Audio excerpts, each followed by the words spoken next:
Good evening, I'm Greg Floyd. Hi, everyone. I'm Liz Bishop. Our top story tonight, a day of protests and dispelling rumors as the fallout continues from a grand jury's decision not to indict the Albany police officers involved in Dontay Ivy's death. Today, we got our first look at video from the night that Ivy died. It's hard to see sometimes to tell exactly what's happening in the video, but you can see Ivy and police running through the street and then officers performing CPR.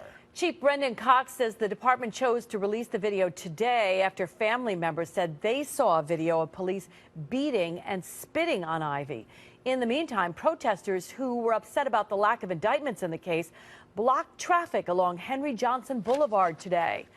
Our Jennifer Lewke was there during the protest. She joins us live tonight with more on our top story. Jennifer? Well, Liz, more than a dozen people surrounded by a few hundred other protesters laid in the middle of Henry Johnson Boulevard for 13 minutes tonight. That's how long Dontay Ivy's encounter with police was. Albany Police not only let them do it, but they actually blocked traffic in every direction while it was happening. And keep our voice loud, strong, and right. Dontay Ivy's sister, nieces, and nephews looked on as hundreds gathered in front of police headquarters. It touches my heart to know that people actually care.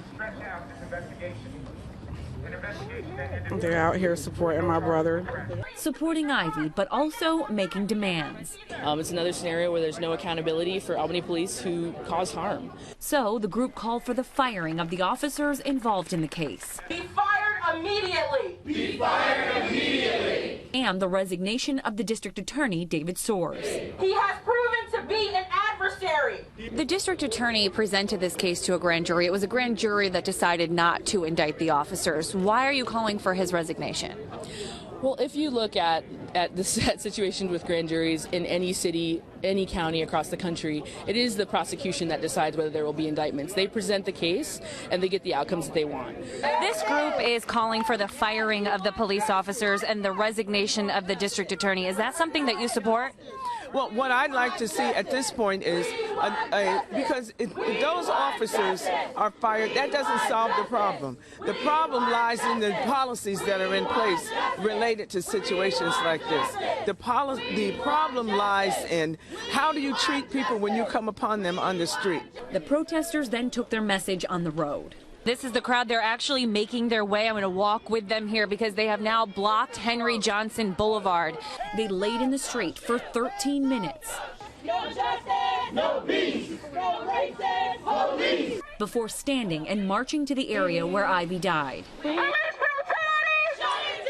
While all of this was going on, Albany police in cars and on horseback actually blocked traffic to give protesters some space.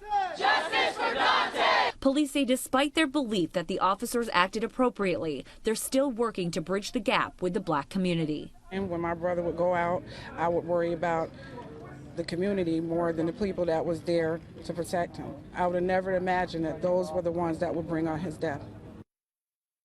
The police chief tells us despite what the crowd was demanding, the officers are not being fired. David Soares has no plans of resigning, but both say they are working with the black clergy members and other neighborhood associations to try and better relations between the department and the African American community.